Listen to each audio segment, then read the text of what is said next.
Hello everyone, Matt Thompson here on AFL.com.au for a very busy Monday of footy news when the biggest star in the game rocks up to a medical centre for a checkup. It makes news, and that was the case with Lance Franklin today. He insists it's nothing major. He has a corked thigh, but as you'll hear, no guarantees from him about playing this coming week against the Western Bulldogs. Have a listen.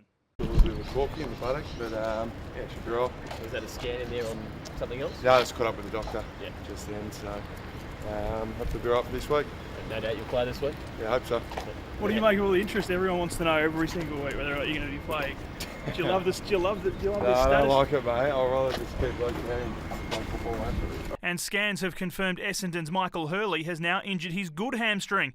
The club insists it is minor, but he's still expected to miss up to 3 weeks. He'll get prepared for coming back in 2 or 3 weeks' time. It's always disappointing to lose key players like that with Stu Cramley last week and now Hurls. And it's unfortunate, but now it gives an opportunity to other players to come in and play their role for the side. Another blow for Bulldogs Shaun Higgins. A calf injury could keep him out of the clash with the Hawks. It's actually a boot comes across and just clips him, but he actually bled up into the calf and he got sore over the fib. You can see him pointing to the outside there, so they'll be looking at him back in Melbourne this week to see. Often those core calves turn out to be pretty sore and they end up missing a game, so Higgins will have to wait and see if he comes up. Now, the speculation about Travis Boak's contract at Port Adelaide continues, and there's a new twist to this story. He has been confronted about his future by his teammates in the wake of the loss to Adelaide in the showdown. I think you just got to stick with him and stick with the club. I mean, Trav's a tremendous player. He has been for us for 5 or 6 years now, and his contract's still there. He's still contracted with the club, so everyone gets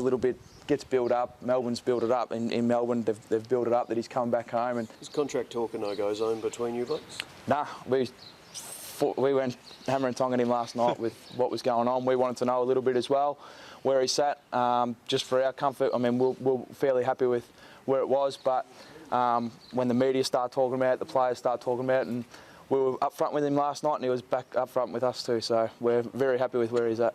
The Power still reeling from their showdown defeat. Yeah, up there with one of our worst losses, I reckon. It was a disappointing result for us. Obviously, it's a big game, but all credit to Adelaide. I mean, they were really good on the weekend, and we just couldn't match it with what they brought. Injured docker Nat Fyfe is progressing in his recovery from shoulder surgery, and while he's still at least 3 weeks away, he's training the house down. Yeah, it certainly is. I mean, Fyfe is really building now, and he's not too far away. So to have him back would be tremendous for us. Fyfe would be a handy inclusion if the Dockers reach September action. They are growing in confidence, travelling interstate, set to face Melbourne at Etihad this weekend. We want to be able to win anywhere in Australia, so it was great confidence us beating Richmond over there, and our record's almost better on the road this year than it is at home. So you certainly got to win in Melbourne, and it's where the big games are played. But so we'll head over there this week full of confidence and ready to go. On the eve of his 150th game, Buddy's mate Jared Roughhead loving the diversity that's coming into his game since his return from injury.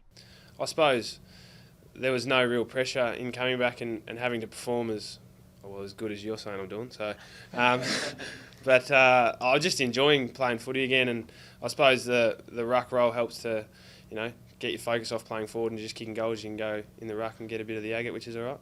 And ahead of his 200th game, Bulldogs captain Matthew Boyd has spoken to AFL.com.au about the trials and tribulations of leading the struggling side. I'm not sure if it's brought pressure externally. I think I've put a bit of pressure on myself, but certainly the club and the coach, there's been no pressure in that sense. I think we've just stuck together really well, and we know that we're developing some young players, and my role now is to really help with the progression and development of some of those younger players. So look, I've really enjoyed that part of it. I probably haven't enjoyed not getting as many wins as we would like, but I think that'll come in time if we keep on putting the time into these young players. And you can see Matthew Boyd's full chat with former skipper Luke Darcy tomorrow here on AFL.com.au. That is our report for you this Monday. Don't forget to watch The Verdict a little later with Match Review Panel Chairman Mark Fraser. Lots of findings to get through today. We'll catch you soon.